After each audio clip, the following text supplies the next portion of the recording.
India produces more and more doctors whilst the healthcare capacity remains stagnant.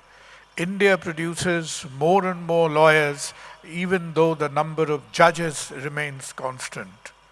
Let us see what definition of reality now comes from Barkha Dutt.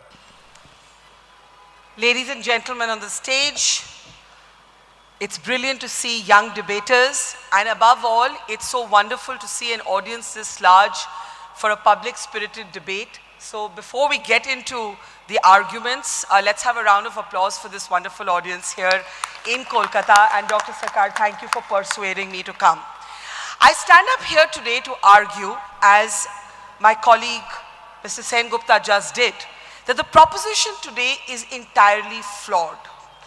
Those advocating in support of this proposition seem to have read only half the sentence. Half the sentence. Can we all read the sentence once again? Justice is often demanded, but it is seldom delivered. Dr. Singhvi and Vrinda Grover, with great respect, I love both of them, I think they read only the second part of the sentence and forgot to look at the first part of the sentence. The first part of the proposition presupposes, before we can get into whether justice is delivered or not, we have to agree, is justice often demanded? And I'm here to argue, unfortunately, that as a people, hand on our heart, how consistent are we about demanding justice when it does not directly impact us? At the best of times, we are insular, self-serving, selective, inconsistent. How many times have we walked away, or have we been urged to walk away from an accident victim as we're driving past on the road? How many times have we had a relative or a caring friend tell us, "Thoda kam bolo social media pe, bahut bolte ho, you'll get into trouble in this mahal." How many times have we chosen to remain silent when something makes us uncomfortable? Like the story of a young boy in Uttar Pradesh who was thrown out of school because he carried biryani. He carried biryani. A young Muslim boy was thrown out of school because he carried biryani to school. How many of us spoke up? Or how many of us spoke up about the elderly gentleman beaten in a train on suspicions of carrying meat? Let's pause here and talk about a young journalist called Mukesh Chandrakar. If any of you have heard of him, please raise your hand. I'm delighted to see this, Calcutta. You're a very special city. That's all I will say. But I will also have to confess that unlike the media elite represented by people like me, Rajdeep and Akash Banerjee on this stage, this young boy works in a district in Chhattisgarh. He was reporting on corruption in the giving of the contracts for road building. His body was found in a septic tank. His heart was ripped out. His liver was found in 5 pieces. He had 15 fractures to his head. How much noise have you heard about justice for Mukesh? Yes, I stand here in a city today whose young people, even old people, bravely came together as one to demand justice for the victim of RG. The last 6 months, much of my reporting life has, in fact, as Dr. Sarkar would testify, with the number of times he's appeared on my show, have been devoted to every twist and turn of that horror that took place when a young woman went to her place of work and never came back because she was raped and murdered. So hats off to all of you who did, in that moment, ask for justice. But where are you today? Where are we today 6 months later? We do not even know if the crime scene was accurately identified.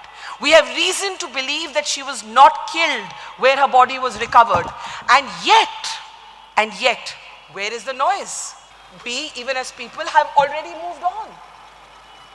The doctors who are here, I've been talking to many of them, and they make the point that they can scarcely get the media to cover the story anymore. So is justice often demanded, or is justice sometimes demanded? This is not a sophist's argument. It is moot. It is central to the conversation we're having today.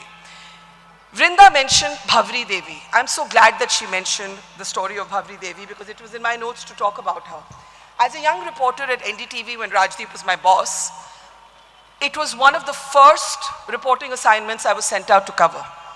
I knew nothing about caste. I was this sort of elite completely deracinated graduate of St. Stephen's College, Delhi University.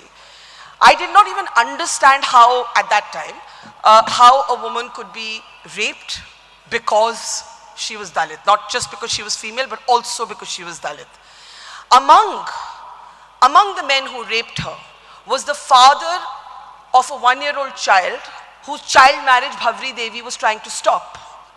When the case went to court, the court said this could not have been rape because men of an upper caste would not have touched the woman of a lower caste. Bhavri Devi gave women like me protection at the workplace. It is thanks to her fight that we today are protected by sexual harassment guidelines called the Vishakha guidelines at the workplace. But how many of us speak for Bhavri Devi today as people? Isn't Bhavri Devi a forgotten footnote of history? Is justice really often demanded? Or do we just move on, we in the media being the most guilty of all, from one headline to another? Finally, you may think the kangaroo courts that you see on your television screens, all that noise about who's guilty and who's innocent, what's just and what's not just, is a version of justice. I'm here to tell you, as a practitioner of that space for 20 odd years, it is anything but. That is the reverse of the demand for justice. That is simply entertainment, theatrics, eyeball chasing, reductionism, no application of intelligent complexity, nothing. There's no interest. I think Arghya made this point that what has changed from Nirbhaya to RG Kaur? What has changed for women? If justice was often demanded, 85 Indian women would not be raped every single day with less than a 30% conviction rate. Is justice often demanded? Do we come out on the streets for Mukesh Chandrakar? Do we come out on the streets for Bhavri Devi? Do we even come out on the streets for the RG Kaur victim anymore? Have we not left our doctors completely lonely, isolated, beleaguered, yet still soldiering on somehow? Nor are those headline-making encounter deaths a version of justice. In fact, they're a corrosion of justice. And yet there are entire glorified Bollywood movies made about encounter cops who are presented as some sort of alter heroes who basically think that the justice system is too slow. Is that what the proposition is advocating? Let's just take them off the streets and knock them dead because there's no justice? Encounter killings, bulldozers, kangaroo courts on television screens. No, my friends, this is not a demand for justice. The proposition today is flawed because the proposition is arguing from a lament about the slow wheels of justice, the backlog in courts, the fact that there's tariq pe tariq. We know all this. That's correct. We're not here to dispute those facts that are axiomatic and obvious. What we're here to dispute is what we're doing about it.